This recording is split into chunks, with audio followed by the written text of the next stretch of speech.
Welcome to Art and Conversation, where creativity meets the courage to share. I'm Matty, and every episode we connect stories one dot at a time to normalize talking about mental health and celebrate many forms of human creativity. So today I'm with Babe, aka Beatrice, or Beatrice, aka Bea. Bea.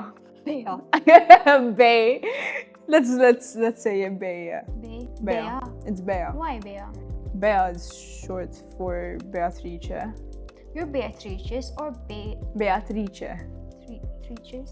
Beatrice. I had a friend called Beatrice, and she was the smartest girl. Exactly, because the C can be pronounced Maltese C, ch, or English C, and Beatrice. But Beatrice is the way that the Italians say it and the Maltese say it. Okay. And my nonna was Beatrice. Okay. That's why I'm called Beatrice. Okay. So it's more of like a poetic name, pero I go by Bea because it's just easier and I like it. Or Bea. Family name. Today I'm here with B. Basically, B is also one of our videographers. She hasn't joined for all episodes, but she's a fantastic videographer, very creative in that aspect, an aspiring aspiring cinematographer. Right? Yeah. How old are you? You're 21, 22? Correct, very 21. Young, very ambitious. A full-time freelancer already. Yeah. Not a lot of people can do that at that age. No. You have a lot of guts. And yeah, I'm excited to have a conversation with you today. So am I. I remember meeting you the first time and I was like, wow, this girl has a lot of ambition. So yeah, I know it's going to be an interesting conversation. For sure. All right, before we jump into talking about all the nitty-gritty, let's have like 15 minutes, half an hour of painting. Okay. All right. So before we were talking about maybe filling in the gaps with black, and then maybe we can do that for 10 minutes. Mm-hmm. If we manage less. And then we'll try fill in some flowers. Perfect. So the black on the white side on the top, or all of the blacks, so even the bottom as well? So if you want, you can tackle the... If you want to Top tackle the part? bottom... I can tackle one side. I'll do the bottom. It's easier for me. Okay, so we're just gonna grab this. We're gonna grab the black. You can put some black in here. Just take this out. Start off with, what role has creativity played in your life so far? Ooh. I mean, I know who you are, but maybe this is a way of introducing you and what you do. So creativity has always been a very big part of my life, to be honest. Ever since I was a little kid, I've always been a creative. I started off with dance, actually. That was my way of being creative. Mm-hmm. So I was a dancer for most of my life, like as a child. I did a lot of hip-hop dancing. That was kind of my style. I was forced into ballet at that point, and that's where I had to quit dance, unfortunately. How old were you? Forced into what? I was forced into ballet. So basically, when I was 3 to like 6 years old, I was a bit of a dancer. And my parents decided, okay, at 6, we're going to put her in, and we're going to try her at the school. Okay. And they put me in the school. Mm-hmm. And at first, at 6 years old, I had so many people like in this class. It was just a bunch of kids jumping around doing hip-hop. But the year after that, all of a sudden, no one else was interested in doing hip-hop classes. Okay. So they put me in a teenage class with a bunch of teenagers, and I was only 7 years old. So it became very intimidating. And in order to kind of say like, hey, let's give this girl a better chance, they were like, you should definitely do ballet, so it will help you with hip-hop. Okay. I know a lot of people actually who are in dance who but they have touched ballet, because it has a lot of technique and it teaches you discipline as well. Exactly. So it gives you a fundamental like base of flexibility, of understanding of choreo and technique and all that stuff. But the truth is, at a young age, I was so sure of what I wanted that I knew ballet was going to ruin my experience, because it's so strict. There's no particular freedom in terms of how you can enjoy dancing. I mean, don't get me wrong, ballerinas are incredible and they're very... Can I stop you a second? You said you at a very young age you already knew what you wanted to do. What do you mean by that? Like, did you just knew you wanted to do hip-hop? I knew that I was specifically interested in hip-hop and nothing else. So I'm very stubborn. That's always been a characteristic of mine. And when they told me that, I remember I threw a tantrum in the car to my dad. I was like, this is not happening. You're not doing this to me. I do not want to continue. I will not see myself as a ballerina. And that was a very I was always a very rebellious child. So if they tried, I'd find a way out of it. And that's kind of how it was when I was younger. So yeah, I ended up stopping dance due to this. I couldn't really. You stopped doing I dance stopped. because I of stopped ballet? dance because they couldn't find me hip hop classes for some Okay. reason, and so I stopped, and that's where I started to fall more into Legos and building and creating stuff with the most interesting parts of Legos you'll ever use. So Yeah. I used to make web shooters out of Legos. That's cool. I used to make these like little cars and stuff that actually mechanically move out of Lego parts that weren't even mechanical. That's cool. I remember that as well when I had Legos and I used to build. I used to spend hours on Legos as well. I love Legos. It's a big part of my childhood. Actually, it was one of the pieces of my childhood I loved the most, because it was the time where all my family would come together and just build something. So my mom would like build houses and structure them as she likes. My sister would build something like small, whatever she could come up with. And my dad, for some reason, had this obsession with using the 1x1 blocks, the tiniest blocks. And he would build massive structures out of these 1x1 blocks. I remember once he actually made an opera house out of them, which was insane. And they're usually like not stable. True. When you're mentioning this, it sounds like, is there when you have kids, your creativity kind of stays alive as well? Because I imagine if you didn't have kids, maybe you would less likely play with toys. I mean, don't get me wrong. I think I'm an adult. I don't have kids, and I do play with my Legos once in a while. But I think when you have kids, you're more prone to playing with toys and keeping that little bit of creativity alive in you. Exactly. And I mean, the fact that the kids get to see you enjoying your time with them, it's like, creativity is a way of spending and connecting time, like it's quality time at the end of the day. Yes. And to be able to kind of just do something away from your daily routine, I think that's what creativity is. Creativity is something away from the daily routine. It's something that gives you, time off, really. So you'd had a lot of play when Lots you were a of kid. it. Yeah, so creativity, the role it played in my life is practically most of my life. I'm going to be very honest. It leads you. It leads me. It's one of the main things that my life has a purpose for, which is creativity. It's creating. What does creativity mean to you by your own definition? Because obviously everyone sees it differently, but maybe it will be easier for people to understand where you're coming from if you can define what that means for you. So creativity to me is it's a hard question. I'd say creativity to me is the result of feeling that needs to be expressed. For you. Yeah. And it's always come up like through dance, through playing. Exactly. Through play, through exactly. So creation.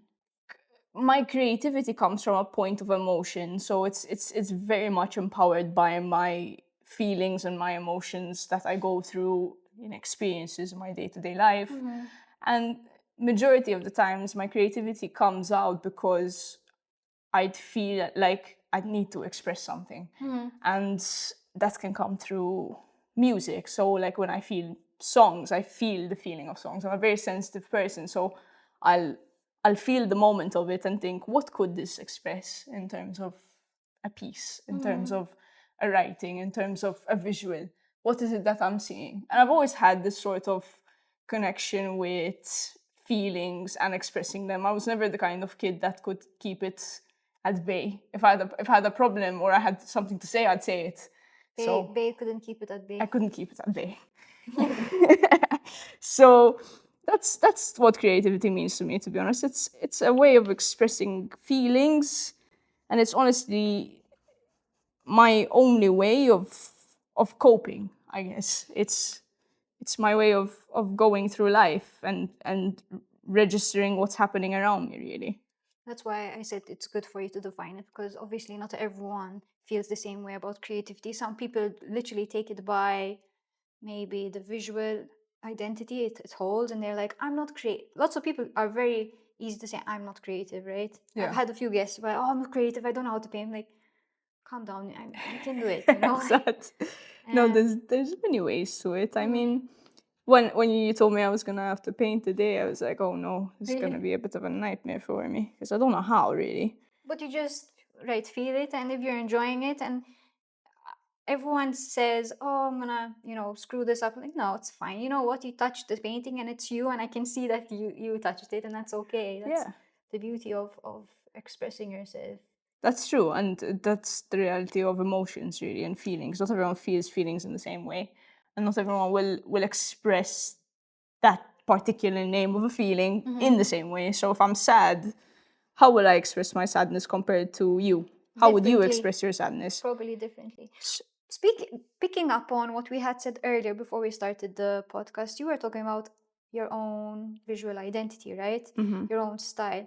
So we were expressing how maybe just now you were saying how maybe we express being sad differently from each other. Exactly. And yesterday yesterday you said today you said that yesterday you were going through your own portfolio and you were saying, wow, I never realized I actually have a style.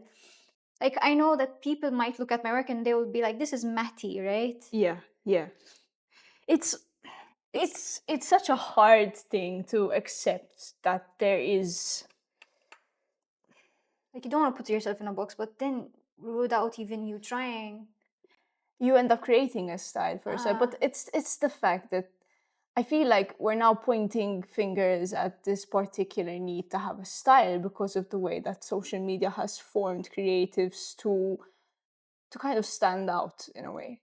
Because if you want to make it, you have to have some sort of difference or value from everyone else. And unfortunately, growing up in a very social media saturated lifestyle, starting at 13, I had my Instagram already, so I was already quite exposed to being someone out there on people's phones. Let me just clarify something for you. When it comes to visual branding, right? Which this is all branding. This wasn't made up because of social media. This was made up because of marketing. Now, marketing has been around for a very long time. Very fair point, yes. So, for example, someone like, I'm not sure if I'm allowed to mention brands, but someone, for example, like Nike, Just Do It. Yeah. That's a brand in itself. And you always understand, maybe not visually, but you can understand maybe the goal that they've created in their adverts is uniquely Nike, right? So it's not because social media, but there is an importance to branding. And whether you like it or not, we are constantly branding ourselves every day. Very true. So, for example, maybe I am a person who doesn't create something visually, but you will know it's me because of how I speak or maybe how I do things. You'll be like, no, Matty, maybe it dresses colorful. That is Matty. Regardless, maybe I don't think about what I'm wearing, but every day I'm constantly branding myself. And that is not intentional. Yeah. But then there's intentional marketing and branding, right? Yeah. That's very true. When you put it in that point, it makes you think like, all right, yeah, it's true. From the beginning of time, every human being has had to sell themselves some way or another to people. And it's not always about selling as well. For example, first impressions.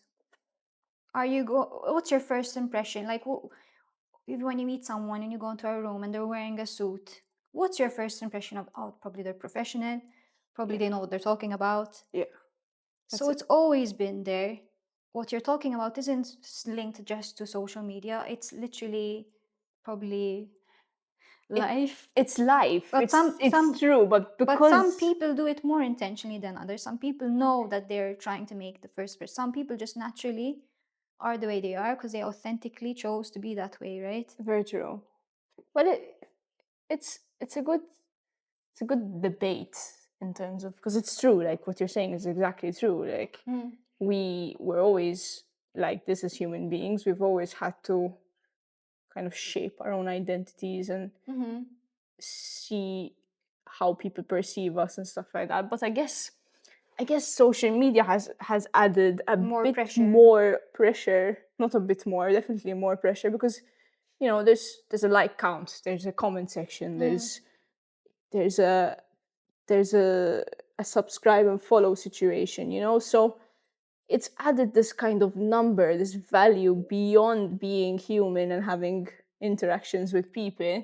It's added something that is numerical and gives us some sort of goal to follow. Like if you don't have that many followers, then if you don't have that many followers, then you're not going to be perceived as a popular person, you know? Can I challenge you a little bit on that? Yes, go ahead. Why do you need followers to be successful? Well, growing at the ages of 13, 14, What year? You have to identify. 2015, 16. Okay. So Because it makes a difference for some people. No, definitely, 100%. So coming from such a Gen Z generation, I remember everyone was walking around with these new like iPhones and stuff, and I don't remember what iPhones were they were back then, like 7 or 8, I think. I don't know idea. Everyone was kind of pushing themselves on Musically and Instagram and all that stuff, and we were 13, 14 trying to just, you know, get through life. And the fact that you'd have a certain popularity in terms of your socials, because they were seeing these big influencers, they wanted to be like them, exactly like them. So everyone was starting to feel a bit like they needed their own followers, even if they weren't people they knew in real life. And that's kind of how it shaped me as well, unfortunately. I fell for this need to have people who liked me on socials. So like Musically and stuff like that. I was such a fanatic of these things, unfortunately. And it kind of made me feel like if I didn't have that, then I had no value, which was unfortunately a really bad mentality that I didn't understand what I was putting myself into when I was younger. Obviously, I was quite young, but I became quite self-aware at 14, 15, and it made me feel like I shouldn't be doing this for the sake of the followers. I shouldn't be doing this for the sake of the counts and the likes and all that stuff. I should be doing it because, you know, there's a message to it at the end of the day, and that's where Disastro Totale came to handle. Okay. So Disastro Totale was my way of rebelling, kind of. Against social media. Yeah, maybe. It was I was really into poetry at 14, 15. So I used to write a lot and stuff, and I used to express myself through writing. And I found a love for photography in a sense of, I used to take like these portraits and stuff of myself and customize them in a way that makes sense. So Disastro Totale became this handle that had meaning towards my poetry and my photography. You ended up using social media for the benefit, because social media I didn't know we were going to go in this direction, but I like it because we haven't spoken about social media and the impact it's given. So I like it. But going back to what I was going to say is, you decided to take it positively and use it to your advantage and be like, this is going to help motivate me to be more creative, really. Exactly. It will be you look at it as more of an opportunity than I don't know what the word is, but some people look at it as the devil. El-ħela tal-ħin. And some people will look at it as an opportunity, right? And you said, let's take this as an opportunity. Yeah. I like that. At 15, I had this bright idea that I was going to be some sort of artist in a way, and Disastro Totale, literally, the more poetic meaning towards it was, if you take color away from life, you're left with black and white. And then all my photos were black and white. For a while? For this page, it was all black and white. Would you say you went into your emo phase? I was definitely an emo, trust me. Like, I had spent my good amount of years being an emo, yes, unfortunately. But no, it's true. Like, I really fascinate myself thinking about how I used to think when I was younger. Like, even the way I used to write my poems, I'm like, how does a 14, 13-year-old know how to do this? Like, know how to feel this certain emotion and understand it to a depth that, you know, as an adult nowadays, I say to myself, like, that's something I would feel now, not then. But I did. The thing is, I believe, okay, I'm not a professional, okay, but I believe, it's not about believing. From what I recall, as a teenager, we tend to have a lot of hormones and emotions, and we kind of flourish in pressure, right? Yeah. And probably as a teenager, what was happening was you had a lot of things that you needed to express, and the way you navigated through those emotions was being creative. Now, some kids don't use creativity. So creativity can be very healthy, you know? Yeah. But some kids don't find creativity as their source of expression. So you find some kids that will do the wrong thing, maybe go into drugs, maybe express themselves through bad behavior, right? And Exact. somehow creativity found you. Yeah, exactly. I would say, yeah, like, just because you're perceived to be this kind of rebellious black sheep who no one wants to be around because they're doing a bad thing, or they don't, they don't care about themselves and stuff like that. I'd say the only reason to give them a chance is because they're people at the end of the day. Yeah, exactly. And people don't, just magically appear to be bad people. There's always a reason why Yeah. people see them as bad, or they are bad people. It depends. But I was never the type of person to sort of judge someone upon what someone else would have to say. I'd have to see it for myself and understand it. Fair enough. So if you're able to help someone, give them some of your time. Yeah, exactly. Understand that person for who they really are, not what people say they are. It's so much easier for everyone to do that, because you actually realize that these are just human beings trying to be human. Of course. Are you okay? Yeah, I'm good. I'm just trying to focus. It's using a thick brush on something so small. Am I doing something wrong? Yes. No, it's okay. We fixed it. Don't worry, babe. Look, I'm really chill. I'm so stressed out about Don't worry. it. In fact, we have to stop soon and we can chill a bit. Okay. Andrew, we're good at the time?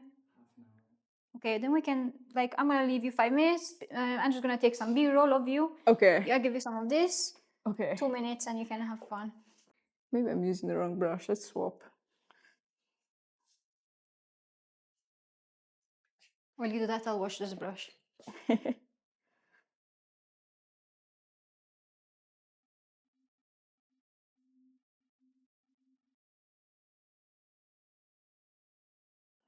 I'm just going to say this on camera because artists out there who might watch this episode might be crucifying me because I don't wash my brushes straight away.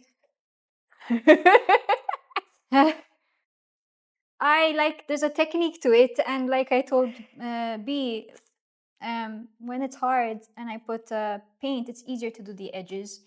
However, it is not advised because you will ruin your brushes and have to buy new brushes. So only do it if you want to ruin your brushes.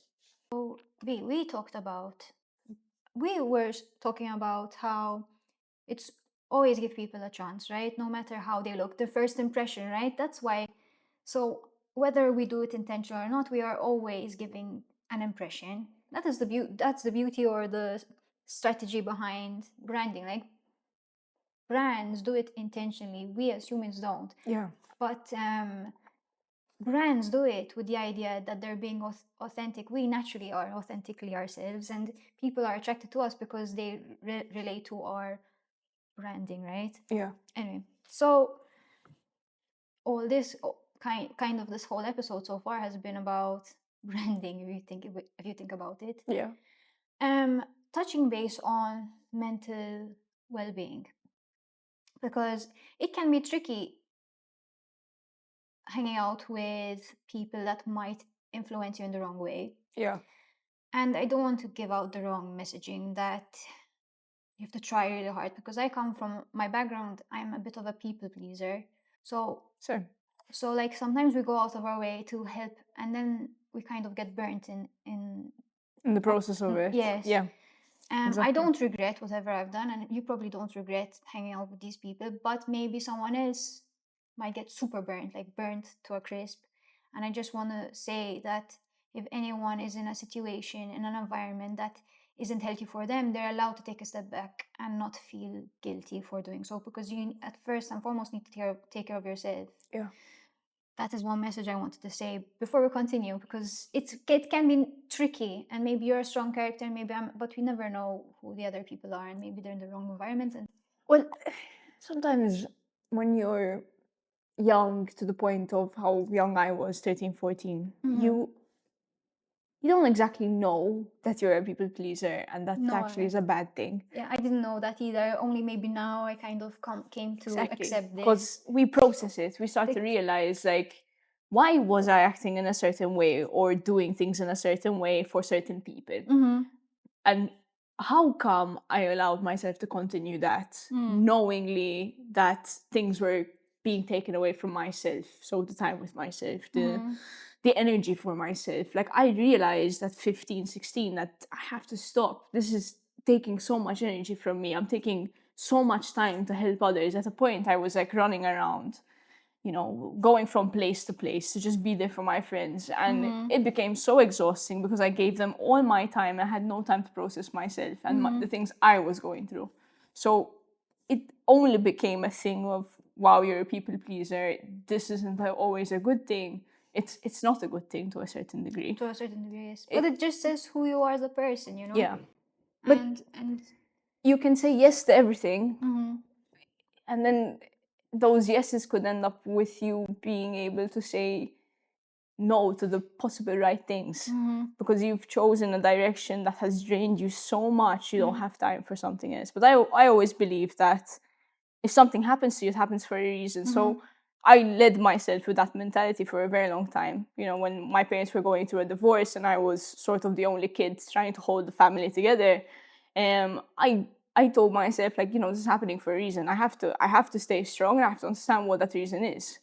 And through it, I learned a lot. Like, that's one of the main reasons why I got to be more independent. It's the fact that my parents were apart and I had to kind of help them from distances. My mom was in a whole other continent and my dad was here with me. I was living with him. You didn't have to, but you wanted to. I had to, because you don't have anyone to fend for you anymore at 12.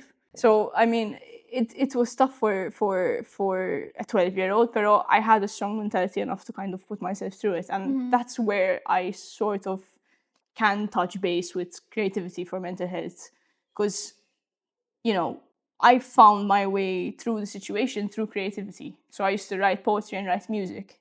I used to connect more with rap songs that were like Eminem and NF at that time. That was like the stuff that I used to go through every day to kind of get through my day.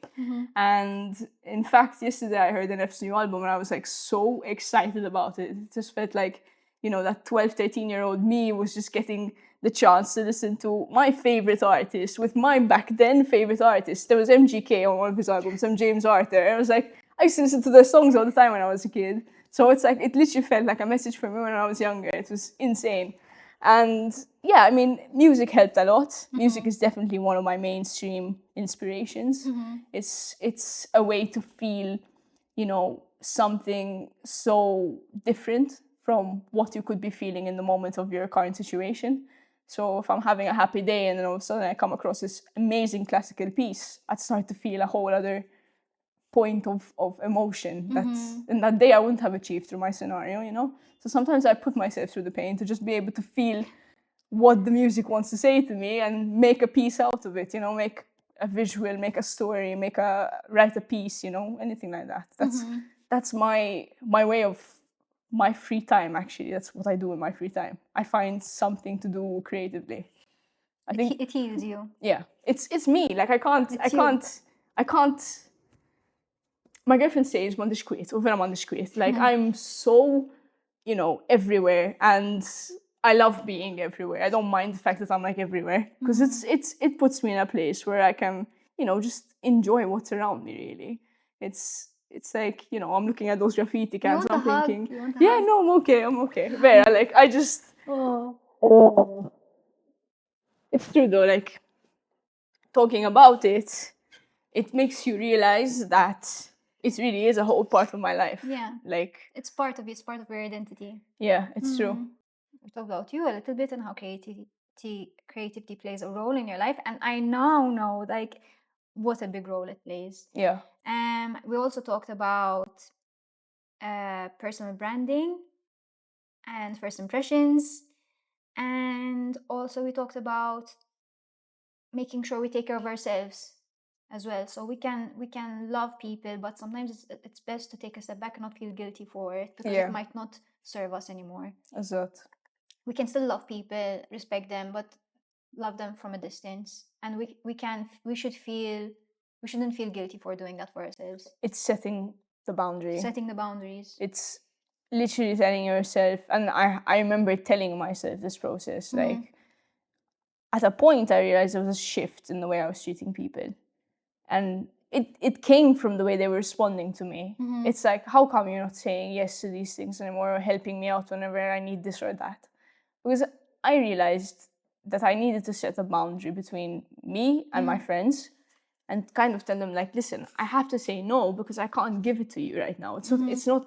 I generally don't have the energy for it, and it sounds cruel at first because you're the type of person You feel to like think, it's cruelty. exactly, But it's not. It's not. It's setting a boundary. That's what it is. It's saying no to something that you can't do or you just don't have enough for. You know. So, a friendship is always, It's give and take. it's give and take. Exactly, that's the word for it. And sometimes how much you can give isn't always what you can give today, or yesterday I gave you this much and today I can only give you this much. It's true.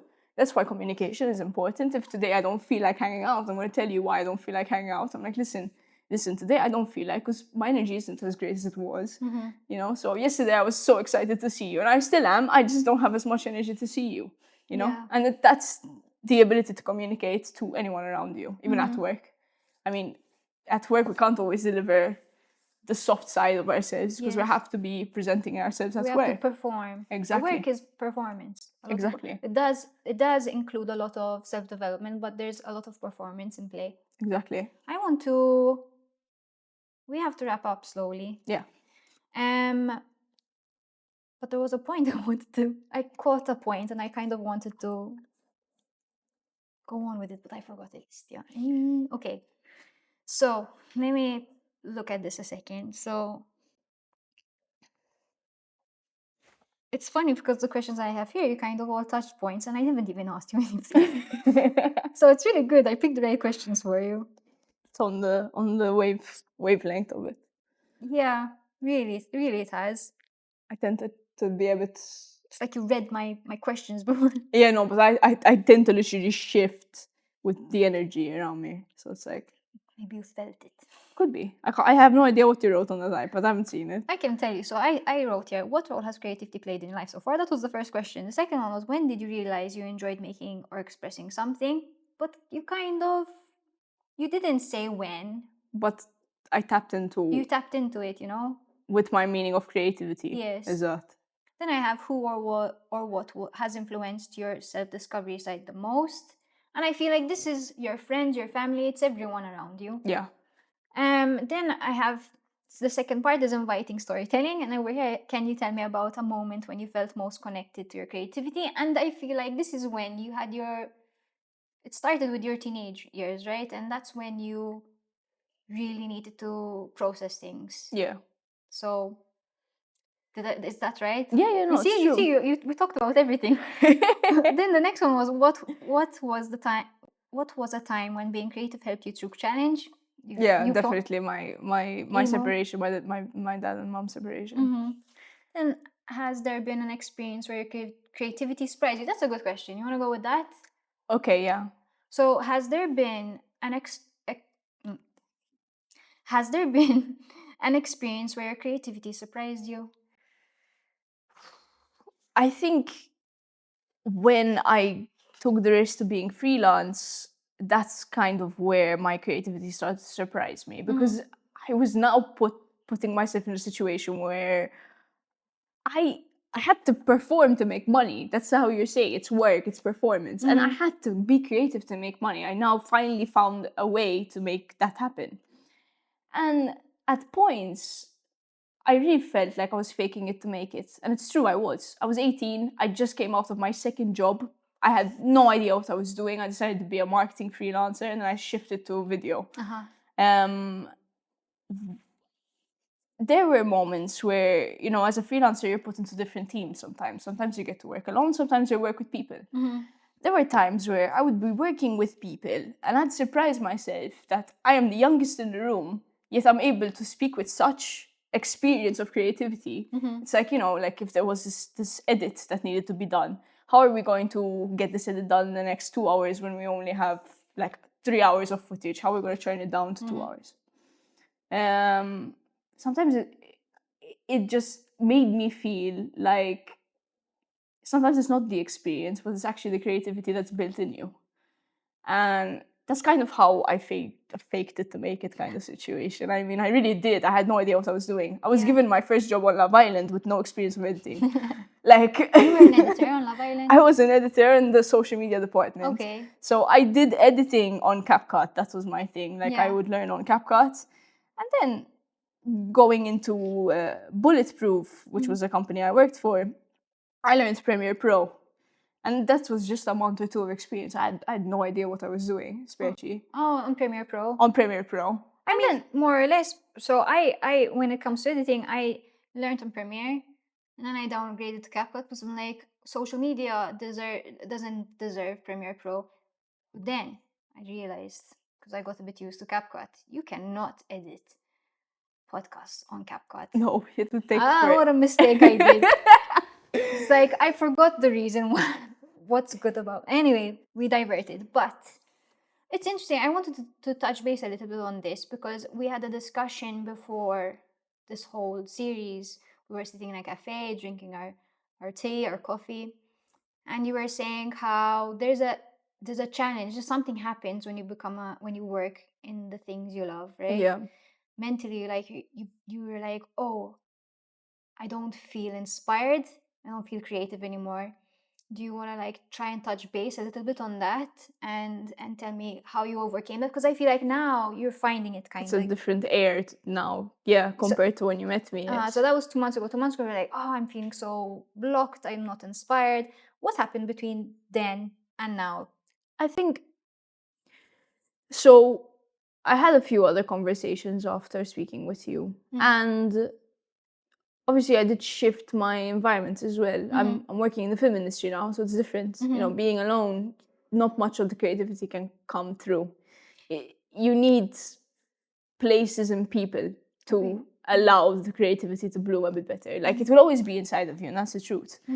But so with my videography freelance, I was doing a lot of corporate and events. So lots of the time, that's not really creative. No. It's you're documenting whatever happening in front of you, and you make a final edit for it.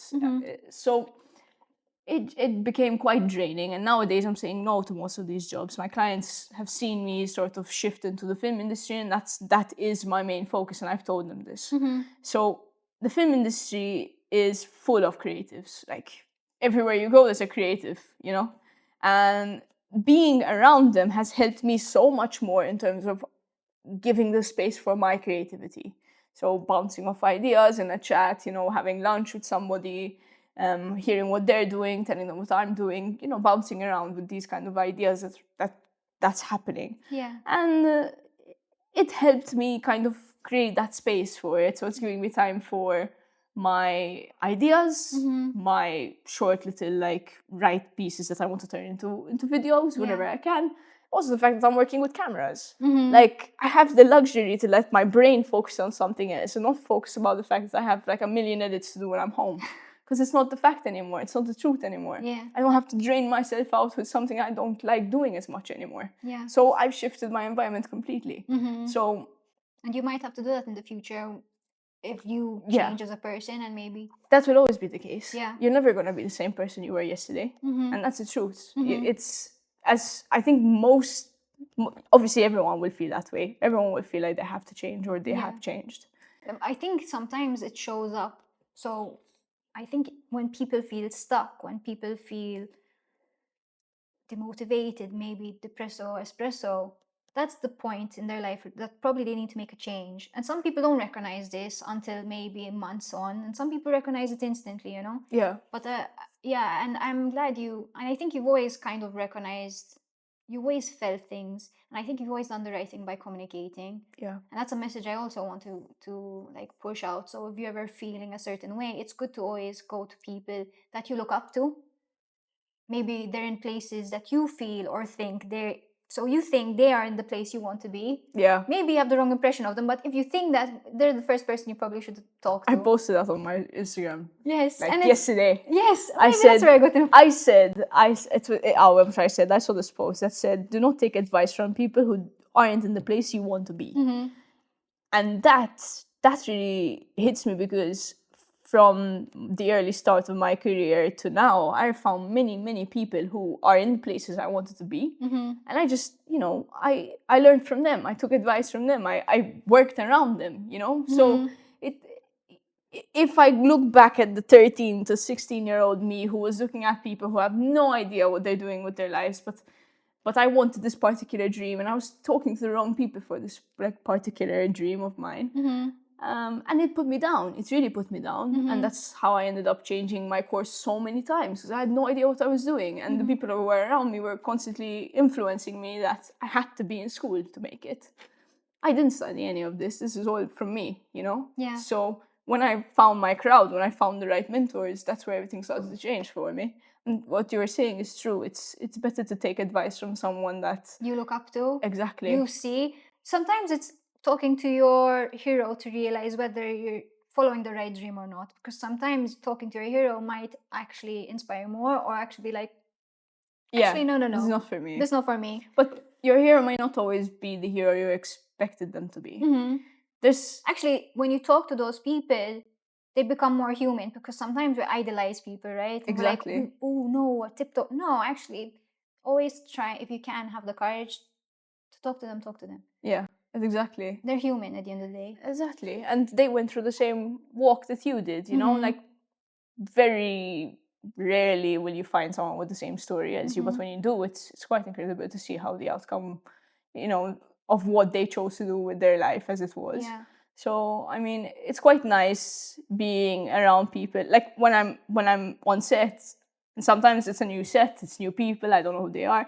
And if I get to the point of conversation to ask them, how did you get into this? It's always the most out of nowhere situation. I was a driver and I decided to come on set one day, and they decided to get a job as, you know, something else, you know, on set, or like an extra. So someone doing something with the camera and they became a camera trainee.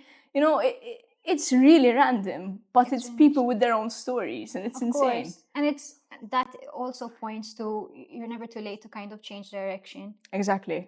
100%. There, I have to kind of close off. Last question. Yeah. Other guests, since we're like changed the whole setup of the, and also I have changed the type of question, so you're completely different considering it's towards the end. But for you, the question is, where will you be in 5 years? I think it's easier than 10 years. Yeah. So where will I be in the next 5 years? 5 years, I'll be 26. So young. That's my lucky number, by the way. Really? It's like he's going, 5 years! I'd be 35. Yeah, like Crikey. 26. Okay, so at 26, 5 years of experience. I think maybe by that time I'd be definitely in a higher position than I am now on set. So with more experience. So you're still going to be on set? I'd love to be on set. That has always kind of been a dream since I picked up a camera. I always wanted to be in that scene. To be in the film industry. It's like many people will tell you, are you crazy? Because it's such a hard job, and it is. But the fact that I go to work and I enjoy what I'm doing, I'm happy about it. Good. So in 5 years' time, I'd see myself hopefully develop my own films as well. I would like to produce my own films and maybe have like 2 or 3 short films that I put into what you call them now? Competitions. Festivals.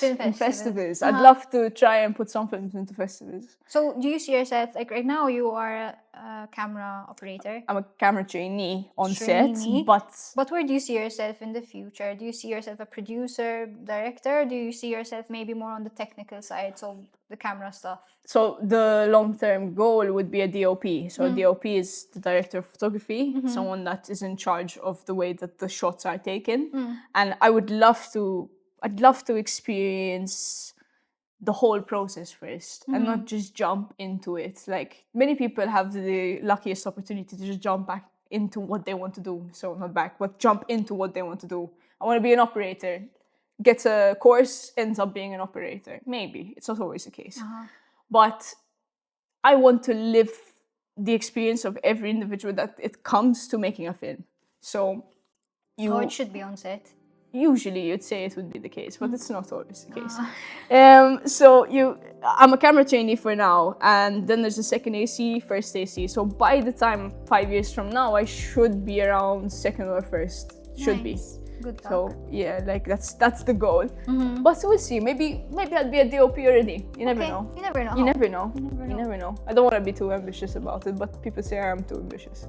I think be as ambitious as you need to be, as long as it doesn't stress you out. Because the moment it's stressing you out, is it no longer serves you. Like, Yeah. No, but that's the thing.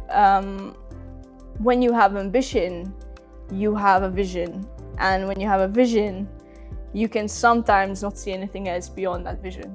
and that's where most people, if people have that in them, that's where most people succeed, because they have that process within them. Exactly. But I don't think I stress out too much about it. I stress only when I'm not creating. That's the only time I'm stressing, because I'm It's like, true. what's happening to my mental if I'm not creating? You know. And I always associate it with my mental health. If I'm not creating, there's something wrong with me. Not creating, because Or there is something wrong with me while I am creating. So. Crikey. I saw something on social media where it said the opposite of depression is expression. So if you don't want to be depressed, express yourself. Exactly. I'm gonna give you a hug, and we end it at that. Super. I'm really proud of you, and I know you're proud of yourself. Thank you for this And talk. I really liked it. Really had fun.